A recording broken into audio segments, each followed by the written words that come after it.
A special thank you to each of our subscribers who make this channel possible. Here's today's story. In a significant development that could reshape the landscape of Middle Eastern politics, a ceasefire between Israel and the Iranian-backed group Hezbollah has officially come into effect. This agreement, brokered by U.S. President Joe Biden and French President Emmanuel Macron, aims to halt nearly 14 months of relentless cross-border conflict that has claimed thousands of lives.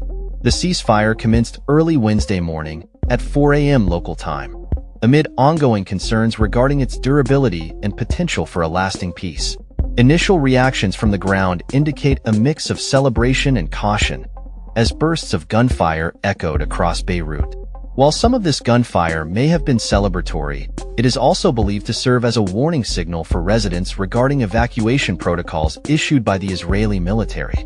Witnesses reported streams of vehicles making their way to southern Lebanon, where many displaced individuals are eager to return home.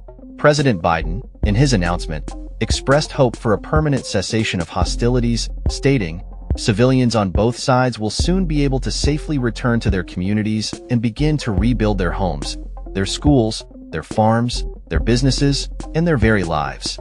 This sentiment was echoed by Lebanese Parliament Speaker Nabi Berri, who urged displaced Lebanese citizens, including those living abroad, to return to their homeland.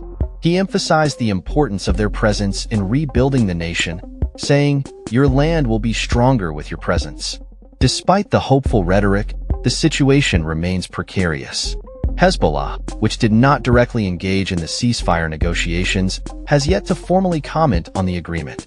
As part of the ceasefire, Israel is expected to gradually withdraw its military forces from southern Lebanon over a period of 60 days, while the Lebanese army and state security forces will take over security responsibilities in the region. Lebanon's caretaker Prime Minister Najib Mikati has called for unity among citizens, describing the recent conflict as one of the most cruel phases in Lebanese history.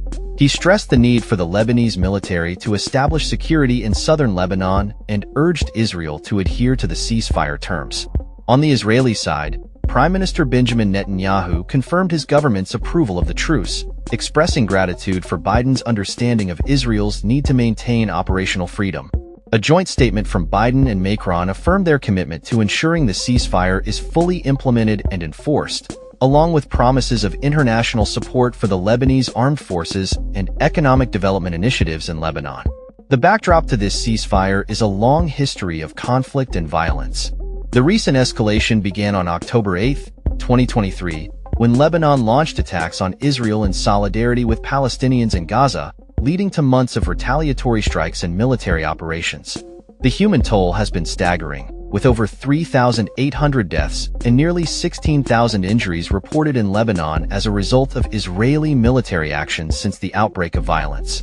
Just hours before the ceasefire was announced, Israeli airstrikes continued to target areas in Lebanon, raising doubts about the ceasefire's viability. Reports indicated that multiple strikes had hit various locations, resulting in casualties among displaced individuals. As the world watches closely, the implications of this ceasefire extend beyond the immediate conflict. Analysts are assessing how this agreement will influence broader geopolitical dynamics in the region, particularly as the Biden administration seeks to address the ongoing crisis in Gaza and navigate the complexities of U.S. Middle East relations. Biden's administration, facing a transition as Republican President-elect Donald Trump prepares to take office, has emphasized its commitment to pursuing peace in the region, including potential normalization agreements between Israel and Arab nations. However, critics argue that the ceasefire does not adequately address the underlying issues fueling the conflict, particularly the situation in Gaza. The coming days and weeks will be critical in determining whether this ceasefire can lead to a sustainable resolution or if it will merely serve as a temporary pause in hostilities. As the situation develops, the international community remains hopeful for a lasting peace that can bring stability to a region long plagued by conflict and suffering. That's all for this story. We upload videos every day covering many different subjects, so hit that subscribe button to stay informed. Thanks for watching.